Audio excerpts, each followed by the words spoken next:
오늘 하나님 말씀 본문이 좀 깁니다. 우리가 읽어보고 시작하도록 하겠습니다. 사무엘상 25장 14절부터 35절입니다. 사무엘상 25장 14절부터 35절입니다. 저와 여러분이 교독하도록 하겠습니다.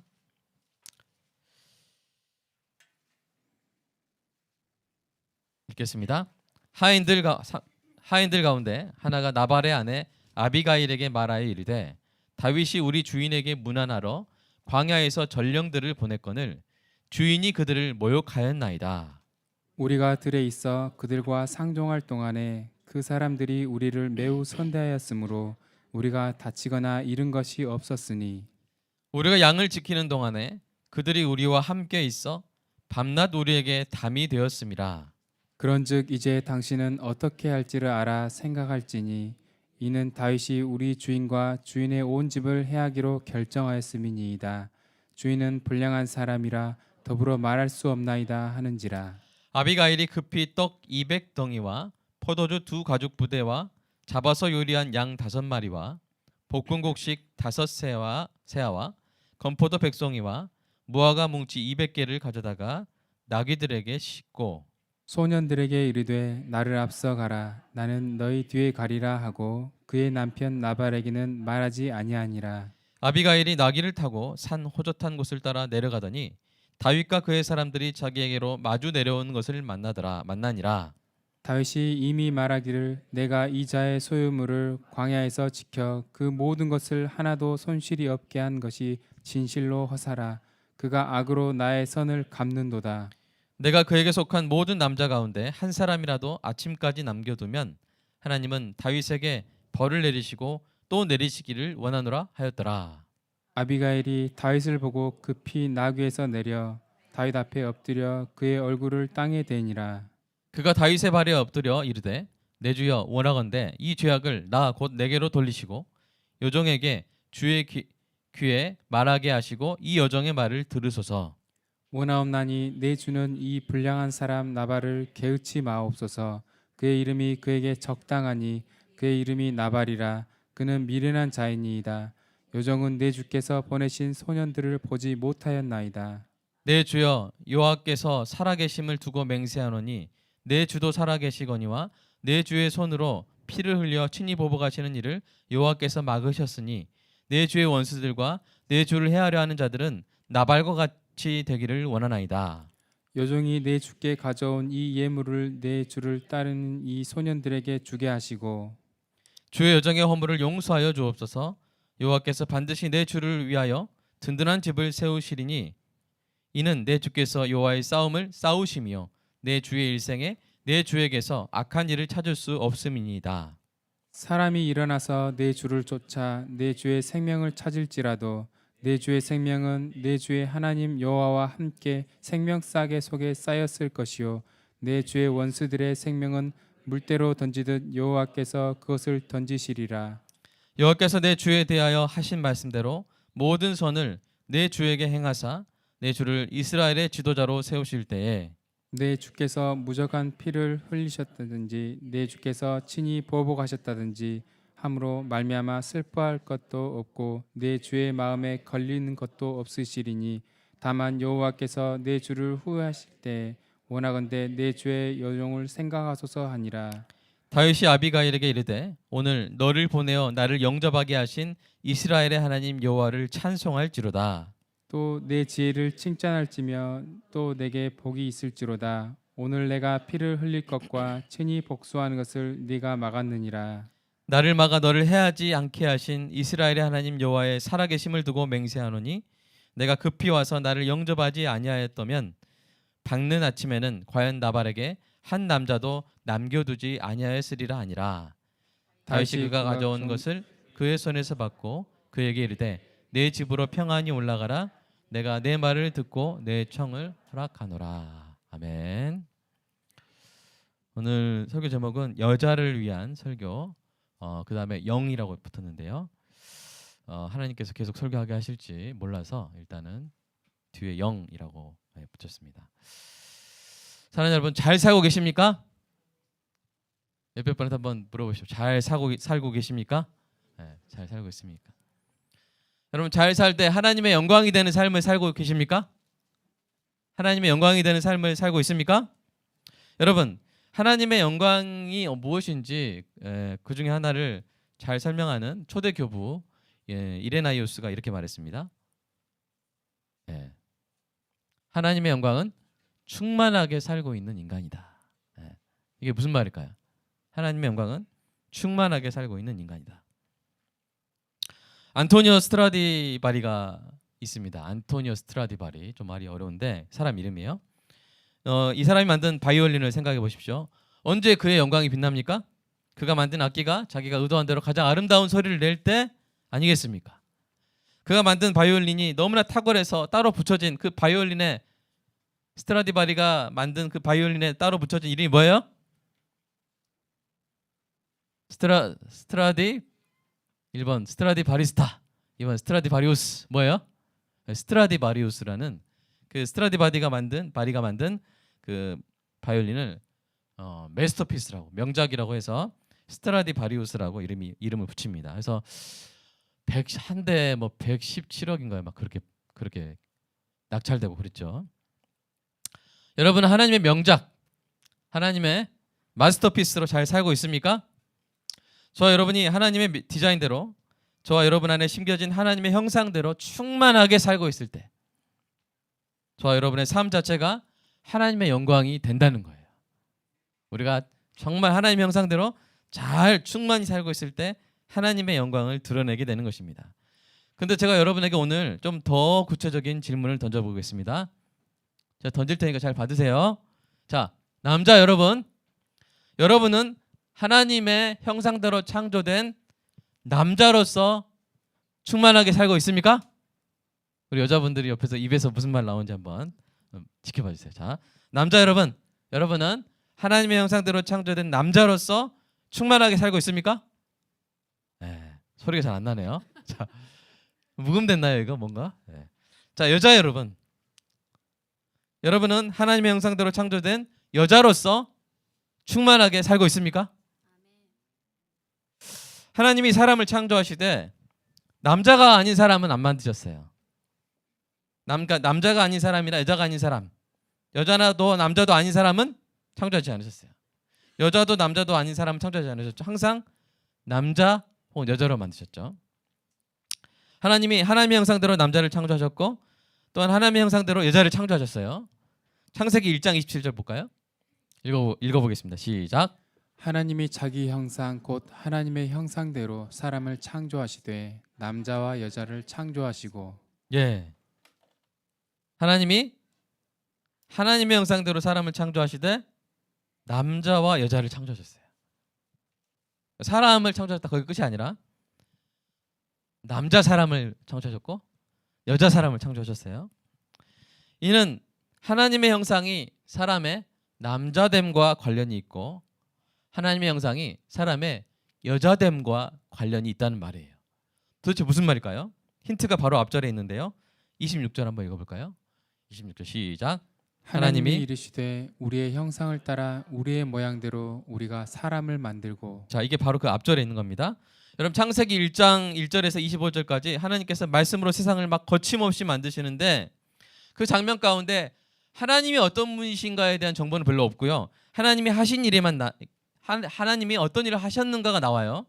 그런데 드디어 26절에서 하나님에 대한 중요한 지식을 드러내는 단어가 나옵니다. 여러분이 보시는 이 구절에서 하나님에 대한 아주 중요한 정보를 드러내는 단어가 나오는데 뭡니까? 우리란 말이죠. 우리. 하나님이 한 분이시되 세 인격으로 계셔서 서로 관계하시는 삼위일체 하나님이심이 드러나는 것이죠. 그렇다면 땅을 만들 때나 동물을 만드실 때가 아니라 사람을 만드실 때야 비로소 삼위 하나님께서 우리가 우리의 형상을 따라 우리의 모양대로 사람을 만들자고 하신 이 사실이 드러내는 의미가 뭘까요? 그것은 관계적 존재이신 삼위 하나님께서 사람을 하나님의 형상대로 관계적 존재로 만드셨다는 것을 의미합니다. 만약 하나님이 삼위 하나님이 아니라 일위 하나님, 홀로 계신 하나님이었다면 그래서 관계할 대상이 없는 독존, 여기서 독존이란 말은 존중할 존이 아니라 존재할 존재예요. 독존적 존재셨다면 하나님의 형상대로 창조된 사람도 독존적 존재로 홀로 존재하게 되었을 가능성이 큽니다. 그러나 하나님이 성부, 성자, 성령의 하나님으로 존재하시며 영원토록 서로 기뻐하시고 사랑하시는 관계적 존재로 존재하셨기 때문에 하나님의 형상대로 창조된 사람도 남자와 여자가 서로 교제하는 관계적 존재로 창조가 된 것입니다. 그러면 남자가 남자로서 충만하게 사는 것과 하나님의 형상은 어떤 관계가 있을까요? 여자가 여자로서 충만하게 사는 것과 하나님의 형상은 어떤 관계가 있을까요? 여러분, 여자가 여자로서 충만하게 사는 것이 어떤 다이어트와 관계가 있을까요? 어떤 복근과 관련이 있을까요? 세상 사람들이 말하는 것처럼 뭐 인싸가 되는 것과 관련이 있을까요? 부자와 결혼하는 것과 관련이 있을까요? 여러분, 그런 의미는 아닙니다. 성경이 말하는 여자가 여자로서 충만하게 사는 것이 하나님의 형상과 관련이 있다는 것은 정말 우리가 깊이 고민해 봐야 되는데요. 이 부분에 대한 성경적인 연구를 탁월하게 진행한 탁월한 설교자요 상담가인 레리 크랩이 이 질문에 대답한 것을 제가 좀 고민하면서 이해한 바는 다음과 같습니다. 한번 읽어볼까요? 자, 시작. 남자 혹은 여자로서 충만하게 산다는 것은 하나님의 형상을 드러내는 남자 혹은 여자의 관계 방식으로 하나님의 관계 방식을 드러내는 것이다. 예. 관계 방식, 여러분 좀 관계 방식이라는 말이 이해하기 어려우면 그 사랑으로 생각해도 돼요. 사랑 또는 서로 용납, 이런 성경적인 그 관계죠. 남자 혹은 여자로서 충만하게 산다는 것은 하나님의 형상을 드러내는 남자 혹은 여자의 관계 방식으로 하나님의 관계 방식을 드러내는 것이다. 새로운 개념이죠. 근데 일단 쉽게 말해 보겠습니다. 쉽게 말하면 뭐냐면 우리는 단지 생식을 위해서 남자나 여자로 창조되지 않았다는 거예요. 생식하라고. 그렇게 남자로 여자로 창조되지 않았다는 거예요. 하나님을 충분히 알게 될 때 우리는 삼위 하나님께서 우리를 대하시는 관계 방식을 기뻐하게 되어서 사람들에게 하나님의 관계 방식을 드러내게 되는데, 그것이 남자는 남자에게 새겨진 하나님 형상대로, 여자는 여자에게 새겨진 하나님 형상대로 하나님의 관계 방식을 드러내는 거예요. 다시 말해서 우리는 하나님의 형상을 지닌 인간일 뿐 아니라 더 구체적으로 우리는 하나님의 관계적 형상을 지닌 성적 존재라는 거예요. 여기서 성은 섹스가 아니라 젠더예요. 생물학적 성별이 아니라 성 정체성을 말하는 거예요. 성경적 성 정체성이 있다는 거예요. 이 사실을 깨달은 여자는 이렇게 고백하는 것이죠. 이 사실을 깨닫고 그렇게 사는 여자는 이렇게 고백합니다. 한번 우리 여자분들 한번 읽어볼까요? 시작. 나는 나의 대인 관계 방식으로 하나님의 놀라운 관계 방식을 드러낼 때 하나님의 형상대로 창조된 여자로 충만히 살아있음을 느낀다. 나는 하나님의 놀라운 관계 방식을 반영하도록 특별히 여자로 지음받았다. 아멘. 여러분, 정말 여러분이 가족들한테 이렇게 좀 친구들한테 이렇게 고백할 수 있는 혜원이가 그런 여자가 되기를 축복합니다. 여러분들이 그런 여자가 되기를 축복합니다. 여자분들 아멘. 남자분들 아멘 하지 마시고. 네. 그리고 우리는 정말 그런 여자로 살았는지 나중에 하나님 앞에서 판단을 받게 될 거예요. 내가 너를 정말 나의 형상으로 만들었고 너가 여자로서 이 땅에서 맺는 관계 방식을 통해서 내가 너희를 사랑하는 나의 관계 방식을 드러내는 사명을 너에게 주었는데 너가 정말 그렇게 살았구나. 정말 너가 여자로서 충만하게 살았구나. 여자로서 충만하게 살았구나.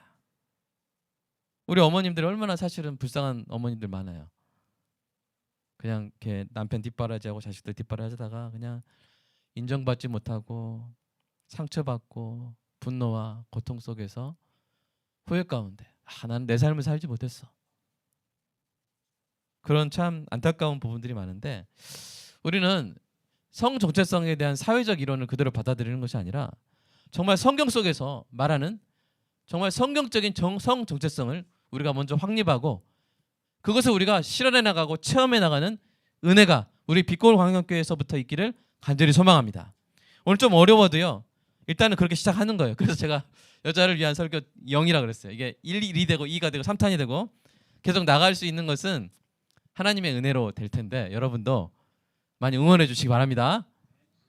상당히 힘든 일이에요. 그러나 어쨌든 나가 보겠습니다. 두 번째, 이제 여자를 위한 설교하면 그걸로 끝내겠어요. 제가 남자를 위한 설교도 한단 말이에요. 그러면 그때 그 설교를 들은 남자 성도들이 이렇게 고백하게 되기를 축복합니다. 자, 넘겨주세요. 넘겼나요? 자, 남자분들 읽어보세요. 시작. 나는 나의 대인 관계 방식으로 하나님의 놀라운 관계 방식을 드러낼 때 하나님의 형상대로 창조된 남자로 충만히 살아있음을 느낀다. 나는 하나님의 놀라운 관계 방식을 반영하도록 특별히 남자로 지음받았다. 정말 남자 되시길 축복합니다. 남자는 이런 거 아니에요. 와! 화내고 막 이렇게. 예. 뭐 돈만 많이 벌어주면 되고 힘쓰면 되고 헬스장에서 4시간씩 살아야 되고 예. 식스팩 있어야 되고 그런 거 아니에요. 진짜 성경이 말하는 남자는 뭔가 하나님의 형상대로 그 부어주신 그 남자로 충만히 사는 건 뭔가 정말 제대로 깨달아서 주님 앞에 나갈 때 주님께서 너 정말 남자로 살았구나. 우리 박재구 사님 정말 남자로 살았구나. 하나님께서 칭찬해 주시는. 그리고 그 정은희 권사님이 옆에서 우리 남편 진짜 성경이 말하는 그 남자예요. 예, 자랑하는 우리가 축복합니다. 예, 우리 여기 있는 우리 모든 사랑하는 성도 여러분, 남편과 아내의 관계에만 적용되는 설교가 아니에요. 자신의 여성됨, 자신의 남성됨에 대한 문제예요. 사람됨은 더 일반적인 것이죠. 그럼 정말 구체적으로 우리는 사람이기만 하고 남자가 아니라거나 내가 남자인데 남자가 아닌 삶을 사는 것은 충만하지 못한 삶을 사는 거예요. 그래서 여러분 사람에 대해서 이 땅에 오신 예수님도요. 십자가 고난을 앞두고 하나님께 이런 기도를 올리셨는데 그 기도를 오늘 이 설교의 관점에서 한번 읽어볼게요. 자, 요한복음 17장 일단 가로 빼고 한번 읽어보세요. 시작. 내게 주신 영광을 내가 그들에게 주었사오니 이는 우리가 하나가 된 것 같이 그들도 하나가 되게 하려 함이니이다. 자, 다시 돌려보세요. 예수님의 영광이 뭐였어요? 여러분 영광이 뭐라 그랬어요? 하나님의 어떠하심을 드러내는 거잖아요. 그 하나님의 어떠하심 중에 하나님의 관계 방식을 드러내는 거예요. 하나님의 사랑, 하나님이 서로 너무나 기뻐하시는 거, 하나님이 자기 백성을 얼마나 긍휼히 여기시는가, 하나님의 헤세드, 이런 하나님의 관계 방식을 드러내시는데 그것을 최고로 잘 드러내시는 게 뭐예요? 바로 십자가잖아요. 예수님이 그 주님의 십자가를 통해서 이 땅에서 백성들을 관계하시고 그 백성들의 관계 방식 중에서 십자가를 통해서 하나님의 관계 방식을 드러낼 그 기회가 바로 뭐예요? 영광이었어요. 배웠잖아요. 지난주인가요? 왕의 영광이 뭐였어요? 우리 왕 예수 그리스도께서 왕관을 쓰셨어요? 가시관을 쓰셨어요? 왕좌에 오르셨어요? 십자가에 오르셨어요? 그게 뭐라 그랬어요? 왕의 영광이라고 했잖아요. 그게 왕의 영광이에요. 하나님의 관계 방식을 이 땅에 드러내신 그 기회, 그 십자가가 우리 예수님의 영광이었어요. 근데 그것을 그들에게, 저와 여러분에게 주셨다는 거예요. 뭐요? 주님이 그러셨듯이 우리도 각자의 십자가를 통해서 하나님의 관계 방식, 하나님의 사랑과 긍휼과 헤세드를 이 땅에서 드러낼 기회를 우리에게 주셨다는 거예요. 남자로서, 여자로서. 그래서 우리가 하나님이, 여기서 우리가 하나님이잖아요. 이는 우리가. 하나님, 성부, 성자, 성령이죠. 그죠? 성부, 성자, 성령이 서로의 하나님의 관계 방식으로 하나가 된 것처럼 저와 여러분도, 교회도 하나님의 형상을 나타내는 하나님의 관계 방식으로 하나가 되게 하려 함이니이다. 바로 이 뜻이었던 것입니다. 여러분 어렵죠? 우리 인정하겠습니다. 어렵죠? 하지만 제가 이제 앞으로 계속 설명할 거예요. 앞으로 기회 될 때마다 설명할 테니까 지금까지 제가 설명한 것을 잘 이해하지 못하셨어도 괜찮습니다. 다만 한 가지만 확실히 기억하세요. 뭐냐면 한번 따라서 해볼까요? 남자는 하나님의 형상대로 창조된 남자로서, 따라서 해보시죠. 시작. 남자는 하나님의 형상대로 창조된 남자로서 하나님의 관계 방식을 드러내고, 하나님의 관계 방식을 드러내고 여자는 하나님의 형상대로 창조된 여자로서 여자는 하나님의 형상대로 창조된 여자로서 하나님의 관계 방식을 드러내도록 지음받았다는 것입니다. 드러내도록 지음받았다는 거예요. 여기서 드러나는 뉘앙스가 뭐예요? 약간 다른 점이 있다는 거예요. 약간이 아니라 클 수도 있고 공유하는 부분일 수도 있는데 주된 하나님의 형상이 여자에게 심겨진 하나님의 형상과 남자에게 심겨진 하나님의 형상이 다르다는 거예요. 자, 그래서 오늘은 먼저 하나님의 형상대로 창조된 여자에게 좀 이렇게 주목을 해보겠습니다. 오늘은 하나님의 형상대로 창조된 여자로서 충만히 사는 삶이 어떤 삶인지에 대해서 오늘 맛만 보는 것입니다. 아주 큰 주제이기 때문에 오늘 다 설명 못해요. 자, 성경이 여자를 표현한 단어가 있어요. 히브리어 단어 뭘까요? 자, 한번 읽어보겠습니다. 창세기 1장 27절 다시 한번 읽어볼게요. 시작. 하나님이 자기 형상 곧 하나님의 형상대로 사람을 창조하시되 남자와 여자를 창조하시고. 여기서 여자는 네케바라는 히브리어 단어입니다. 원래 이샤, 이씨 남자, 이샤 여자가 있어요. 그런 뜻이지만 그건 이제 성별을 말하는 것이고 생물학적 성별, 섹스를 말하는 것이고 이것은 성 정체성, 젠더를 말하는 것이에요. 이 네케바 관계적 여성성에 담긴 의미를 아까 제가 말씀드린 레리 크랩은 이렇게 설명합니다. 한번 읽어볼까요? 시작. 네케바가 말하는 여자는 초대하고 양육하는 존재다. 예, 초대하고 양육하는 존재는 여기서 여러분 반감 바로 가지시면 안 돼요. 양육했다 그러면 여자만 뭐 장애를 양육하라 이 소린가? 아닙니다. 잘 들으셔야 돼요. 여자의 하나님 형상대로 창조된 여자의 관계성은 관계적 여성성은 초대하고 양육하는 존재라는 거예요. 다시 말해서 그 다음 한번 보여주세요. 그 다음에 제가 정의한 거 있잖아요. 다시 말해서 하나님의 형상으로 충만한 여자는 다른 사람을 하나님의 나라, 의와 평강과 희락으로 초대하여 그의 영혼 안에 있는 하나님의 생명을 양육함으로써 하나님의 관계 방식을 살아가고 하나님의 관계 방식을 드러내는 여자를 하나님의 형상으로 충만한 여자라고 하는 거예요. 좀 보세요. 그냥 긴 것 같지만 두 개요. 초대하고 양육하는데 어디로 초대해요? 하나님의 나라로 초대하고 뭘 양육해요? 그 사람 안에 있는 하나님의 생명을 양육하는 거예요. 그럼으로써 하나님이 얼마나 자기 백성을 사랑하시고 어떻게 자기 백성을 대하는가를 이 땅 가운데 보여주는 거예요. 그러니까 정말 성격적인 쉽게 말할게요. 교회를 다니는데 정말 잘 배운 교회에서 잘 배운 여자는 예수 안 믿는 남자가 볼 때 그 여자가 자기를 대하는 모습을 보고 뭘 느껴요? 하나님이 사람을 어떻게 대하시는가를 느낀다는 거예요. 근데 교회를 아무리 열심히 다녀도 이 하나님 형상으로 창조된 여성의 관계적 여성성을 잘 못 배운 여자는 집에 갔을 때 예수 안 믿는 남편에게 하나님을 못 보여준다는 거예요. 하나님 못 보여줘요. 그냥 집안일 하나도 안 하고 그냥 다 교회에서 살고 다 남편도 막 이렇게 사랑하지 않고 무시하고 그러면서 오히려 예수 안 믿는 남편이 교회를 좋아하게 만들어요? 싫어하게 만들어요? 싫어하게 만드는 거예요. 이렇게 말하는 게 좀 쉽죠? 좀 더 나아가겠습니다. 자, 오늘 다시 한번 제가 한번 읽어보겠습니다. 자, 여러 번 좀 보는 게 중요합니다. 시작. 하나님의 형상으로 충만한 여자는요 다른 사람을 하나님의 나라로 초대하여 그의 영혼 안에 있는 하나님의 생명을 양육함으로써 하나님의 관계 방식으로 살아가는 동시에 하나님의 관계 방식을 드러내는 여자예요.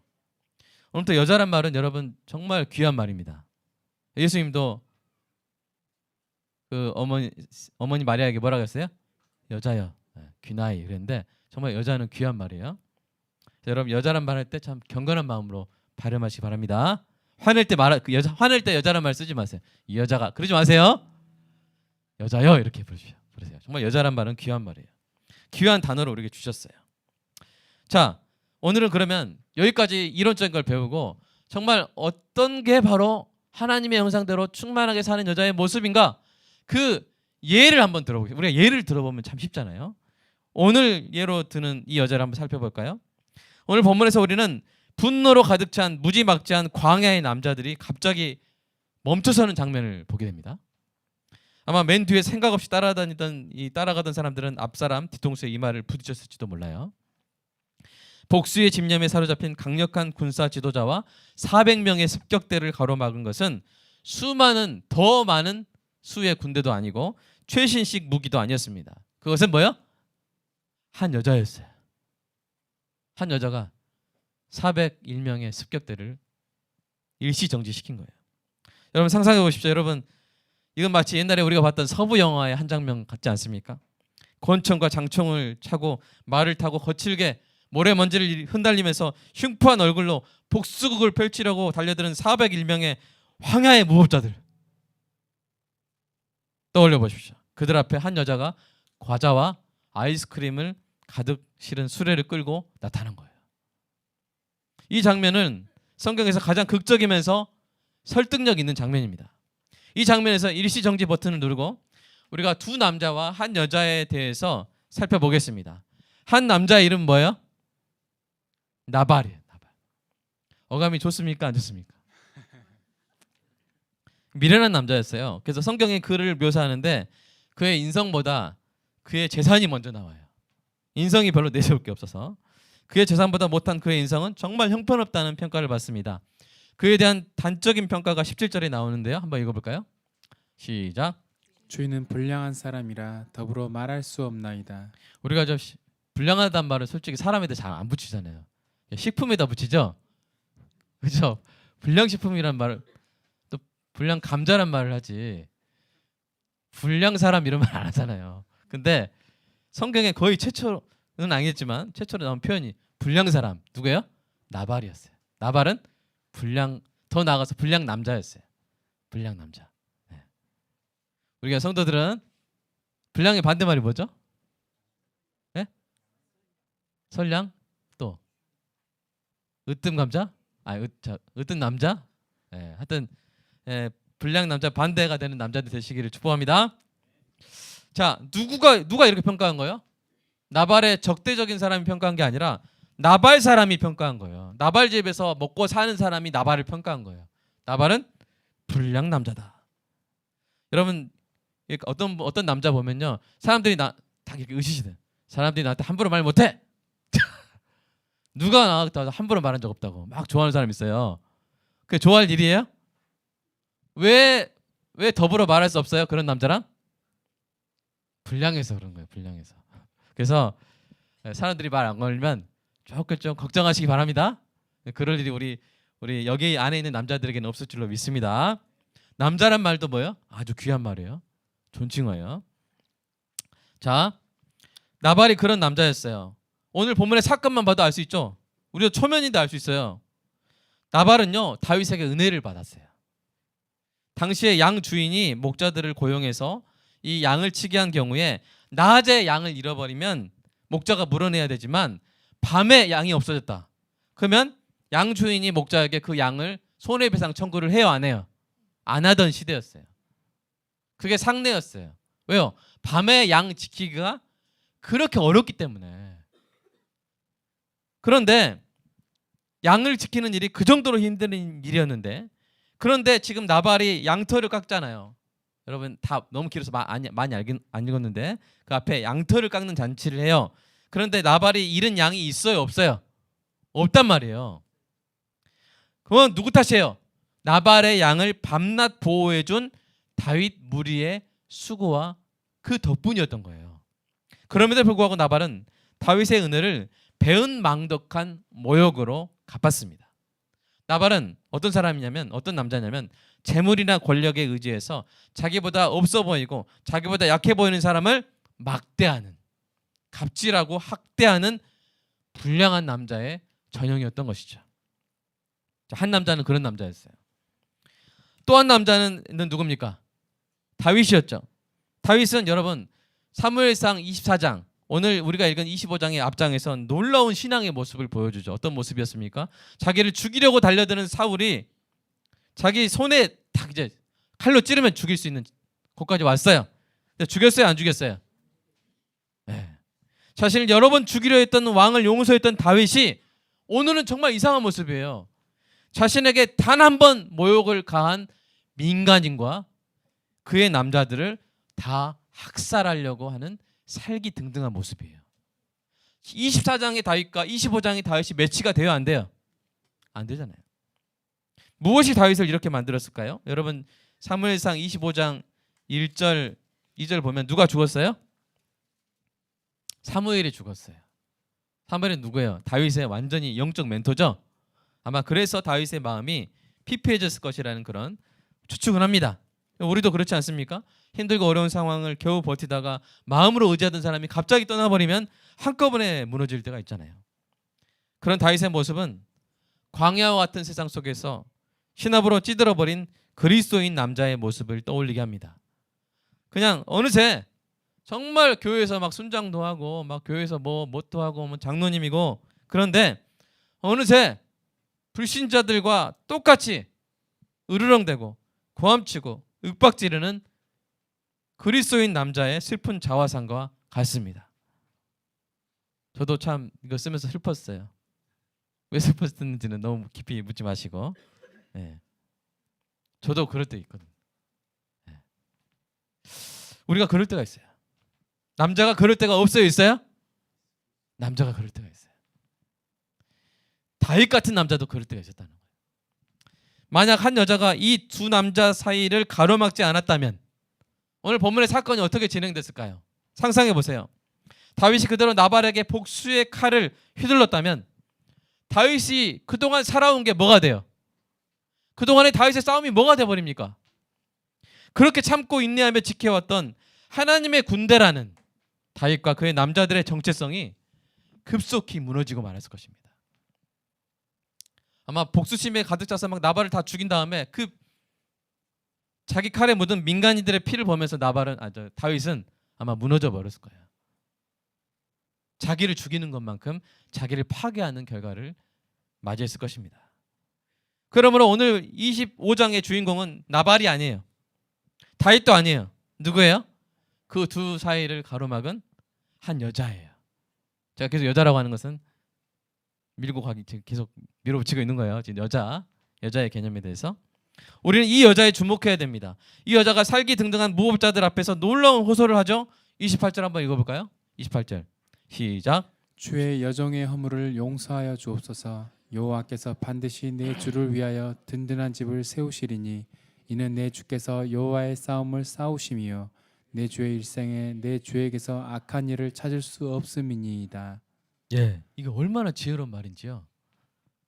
여러분, 이 여자는 지금 다윗과 다윗의 집을 세우실 하나님에 대해서 알고 있었어요. 하나님을 아는 여자예요. 이 여자는 하나님을 아는 여자예요. 그리고 참으로 말을 지혜롭게 합니다. 이렇게 말하니까 어떤 효과가 발생하냐면 지금 이 지혜로운 말에서 뭐 하고 있는 겁니까? 초대하고 있는 거예요. 복수와 피해 잔치를 베풀러 가는 남자들을 용서와 화평의 잔치로 지금 초대하는 거예요. 어떻게 초대합니까? 다윗과 그의 남자들이 자신의 욕심을 위해 싸우는 무리가 아니라 여호와의 싸움을 싸우는 하나님의 군대임을 일깨워 주는 거예요. 정신을 차리게 하는 것이죠. 피해 잔치가 아니라 화평의 잔치로 초대하는 거예요. 이 여인의 말솜씨가 참으로 놀랍습니다. 여러분 축복합니다. 정말 말을 잘하는 여자 되시길 축복합니다. 여러분 이 여자가 이렇게 말하니까요, 어떤 효과가 발생하냐면 다윗이 나발에게 받은 모욕감이 이상하게 상쾌하게 사라지는 거예요. 상쾌한 칭찬인데 동시에 뭐예요? 다윗의 마음을 그 밑바닥부터 뒤흔들어버리는 통렬한 책망이죠. 그죠? 엄청난 칭찬인데 엄청난 책망이에요. 도무지 저항할 수 없는, 거부할 수 없는 놀라운 초대인 거예요. 이렇게 말할 수 있는 은혜가 우리 빛고 광염교회 우리 광염 여자들에게 있기를 더 충만하기를 주님의 이름으로 축복합니다. 네. 남자분들이 더 열심히 아멘 하시네요. 네. 앞으로 이렇게 나중에 이렇게 역전될 날이 올 거예요. 자, 게다가 이 여자의 초대는요, 단지 말솜씨에 그치는 것이 아니라 깊은 감동이 있고요, 진정성 있는 희생 정신이 있어요. 여러분 24절에서 이 여자가 다윗을 보고 처음 한 말이 뭐예요? 24절 한번 읽어볼까요? 시작. 내 주여 원하건대 내 죄악을 나 곧 내게로 돌리시고. 처음에 한 말이 뭐예요? 이 죄악을 저에게 돌려주세요. 그러니까 일단은 이 말은 뭐예요? 용서해 주세요. 근데 죄값을 누구에게 돌려주세요? 네. 제 잘못입니다. 이런 말이죠. 저에게 잘못을 돌려주세요. 이 여자는 자신이 짓지 않은 죄값을 자기가 치르겠다고 말한 거예요. 남편 나발의 죄책을 뒤집어 쓰겠다고 말한 거예요. 이 얼마나 놀라운 초대입니까? 이 놀라운 초대에 다윗이 이제 정말 이 진정성 있는 자기희생 정신과 이 놀라운 초대에 다윗이 정신이 돌아온 거예요. 정신이 돌아와가지고 이렇게 말합니다. 자, 25장 32절부터 같이 읽어볼까요? 시작. 다윗이 오늘 너를 보내어 나를 영접하게 하신 이스라엘의 하나님 여호와를 찬송할지로다. 또 내 지혜를 칭찬할지며 또 내게 복이 있을지로다. 오늘 내가 피를 흘릴 것과 친히 복수하는 것을 네가 막았느니라. 나를 막아 너를 해하지 않게 하신 이스라엘의 하나님 여호와의 살아계심을 두고 맹세하노니 내가 급히 와서 나를 영접하지 아니하였다면 밝은 아침에는 과연 나발에게 한 남자도 남겨두지 아니하였으리라 하니라. 다윗이 그가 가져온 것을 그의 손에서 받고 그에게 이르되 내 집으로 평안히 올라가라. 내가 네 말을 듣고 네 청을 허락하노라. 예. 여러분, 이 여자가 한 일이 뭐예요? 다윗과 그의 남자들을 화평의 잔치로 초대했고 다윗 안에 있는 하나님의 신앙을 하나님 신앙을 다시 북돋아 준 거예요. 다윗이 정말 다윗 되게 한 것이죠. 이로 인해서 다윗은 그날 이 여자를 보내어 자신을 영접하게 하신 이스라엘의 하나님을 찬송하는 고백을 했습니다. 이 여자가 다윗을 대한 그 관계 방식으로 인해서 다윗이 하나님을 기억하고 하나님을 찬양하게 된 거예요. 이 여자가 다윗에게 하나님의 관계 방식을 일깨워 준 것입니다. 이것이 바로 여자가 하나님의 형상대로 창조된 여자로서 하나님의 관계 방식을 드러내는 충만한 삶의 모습이에요. 자, 더 쉽게 말할게요. 이 여자가 정말 잘한 거예요. 이 잘했단 말이 아주 쉬운 말이죠. 너무나 잘해서 다윗을 화평과 용서의 잔치로 초대했고 그 다윗 안에 있는 하나님의 생명을 일깨워 준 것입니다. 여러분, 이게 바로 오늘 우리가 다루는 하나님의 형상대로 창조된 여자가 정말 그 형상대로 충만하게 사는 모습이에요. 여러분, 이 여자, 이 아비가일의 모습은 그 후에 오실 예수 그리스도의 그림자의 일면을 보여주었습니다. 예수님이 이 땅에 오셔서 하나님의 형상대로 창조된 여자와 남자에게 어떤 모습이 있어야 될지 보여주셨는데요. 그 중에 하나가 뭐예요? 4번 넘어가 주세요. 바로 거룩한 초대자의 모습이에요. 거룩한 초대자. 예수님이 이 땅에 오셔서 늘 하신 일 중에 하나가 바로 뭐 하는 일이었어요? 초대하신 일이었어요. 한번 읽어볼까요? 요한복음 1장 39절 시작.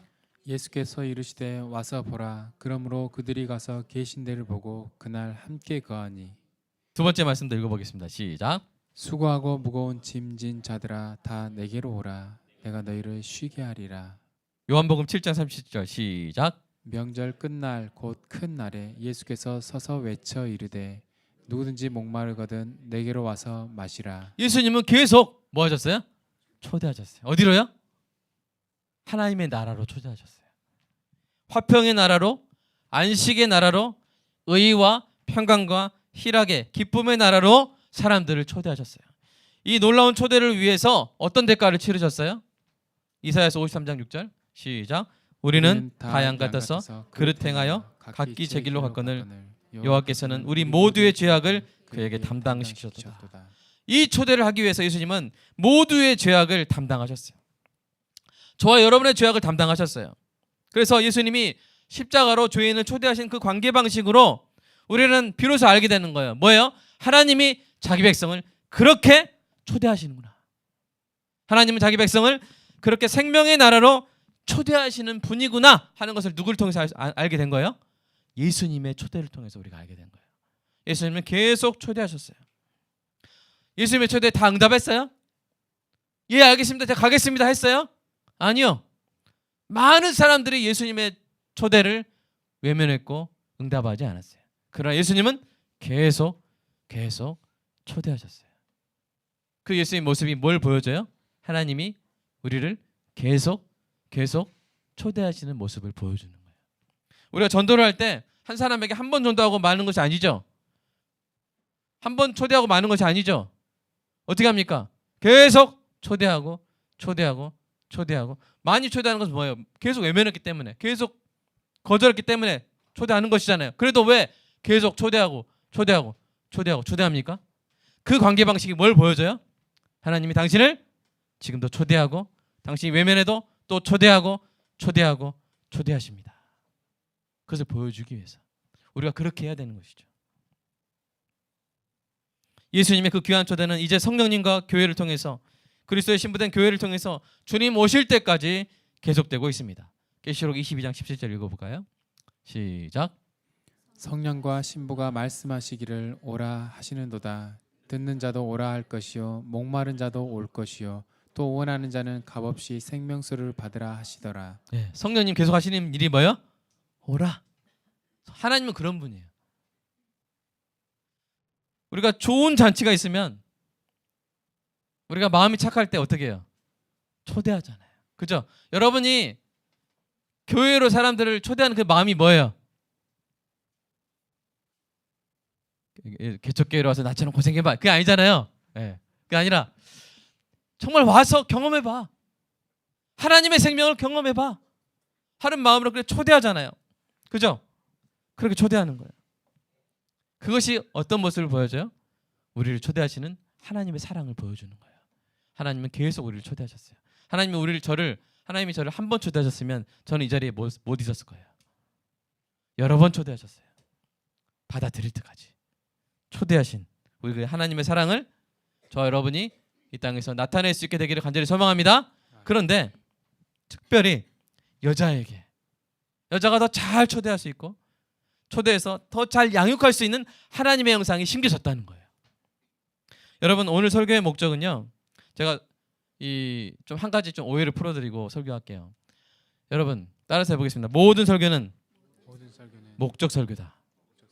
목적 설교에 대한 잘못된 편견이 있는데 목사님 목적 설교하셔 그러는데 원래 모든 설교는 목적이 있어요. 여러분 목적이 없는 설교 들어봤나요? 생각해보세요.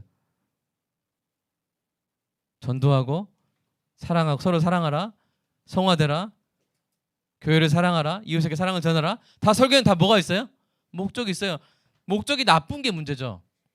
목적이 선한 모든 목적 설교는 선한 설교입니다. 자, 거기까지 하고 오늘 설교의 목적은 사람들을 하나님의 나라로 초대할 사명이 여자에게만 있다고 주장하는 게 아니에요. 반대로 여자의 여자다움이 사람들을 하나님의 나라로 초대하는 데에만 있다고 주장하는 것도 아니에요. 오늘 설교의 목적은 뭐냐면요. 제가 혹시 자막에 넣었나요? 여자가 하나님의 형상대로 창조된 여자로서 충만한 삶을 살 때 어떤 일을 한다고요? 사람들을 하나님의 나라로 초대해서 그 영혼 안에 있는 하나님의 형상을 양육함으로써 하나님의 관계 방식을 드러낼 수 있음을 함께 배우는 데 있어요.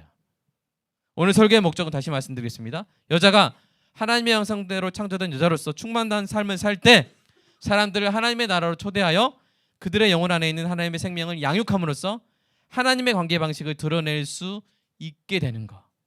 그것이 바로 오늘 설교의 목적입니다.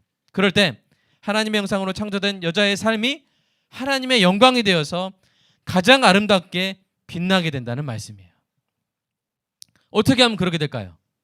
예수님을 만나면 그렇게 되는 거예요. 여러분 사마리아의 한 우물가에서 예수님이 만나주신 사마리아 여자를 여러분 기억하십니까? 그 여자가 어떻게 변했어요? 요한복음 4장 한번 말씀 읽어볼까요? 시작. 여자가 물동이를 버려두고 동네로 들어가서 사람들에게 이르되 내가 행한 모든 일을 내게 말한 사람을 와서 보라. 이는 그리스도가 아니냐 하니 그들이 동네에 와서 예수께로 나오더라. 여러분 이 여자가 예수님 만나기 전에 어떤 여자였어요? 자기 자신의 여자다움에 대해서 여성성에 대해서 완전히 절망한 여자였어요. 왜요? 자신의 여자다움으로 초대했던 여러 남편에게서 5 남편에게서 버림받았던 여자였어요. 여러분 5번 버림받은 그 여자가 그 속이 어떻게 됐을까요? 엉망진창이 되지 않았을까요? 그랬던 여자가 지금 또 뭐하고 있어요? 초대하고 있잖아요. 초대하고 있어요. 사람들을 누구에게로 초대하고 있어요? 예수님께로 초대하고 있고 생명의 잔치로 초대하는 거예요. 여러분 다시 초대하여 양육하는 하나님이 부여하신 하나님의 형상의 아름다움을 여자로서의 아름다움을 완전히 회복해 버린 거예요. 이 얼마나 아름다운 여자 이야기입니까? 존귀한 여자 성도 여러분, 혹시 자신의 여자다움에 대해서 자신감을 잃으셨습니까? 여러분의 여자로서의 초대에 사람들이 더 이상 응답하지 않을까봐 두려워서 망상 속으로, 세상 복락으로, 분노와 적개심으로 도망치고 있습니까? 진정한 여자다움이 무엇인지 혼란을 겪고 있습니까? 세상이 강요하는 여자다움에 그 개념에 끌려다니고 있습니까? 자신을 여자로 봐주지 않는 남편으로 인해 낙심하고 있습니까? 여러분, 혹시 이 땅에 허울뿐인 여자다움의 물동이를 버려두고 하나님의 영광이 되는, 하나님이 보시기에 가장 아름다운 여자가 되기를 원하십니까? 그렇다면 예수님을 만나시기 바랍니다. 예수님을 만나서 하나님의 형상대로 창조된 여자의 본래 여자다움을 회복하시기를 주님의 이름으로 축복합니다. 여자다움은 외모에 있는 게 아니에요. 여자다움은 하나님의 형상이 있는 거예요. 다른 사람이 여러분을 손가락질하고 여자답지 않아, 그 평가에 휘둘리지 마세요. 하나님 앞에 여자가 되면 됩니다.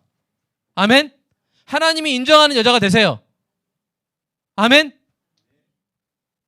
따라서 해볼게요. 나는 하나님이 인정하는 여자가 되겠다. 하나님이 부여하신 참된 여자다움을 나는 회복하고 경험하고 향유하겠다. 사랑하는 여러분, 진짜 여자가 되시길 축복합니다.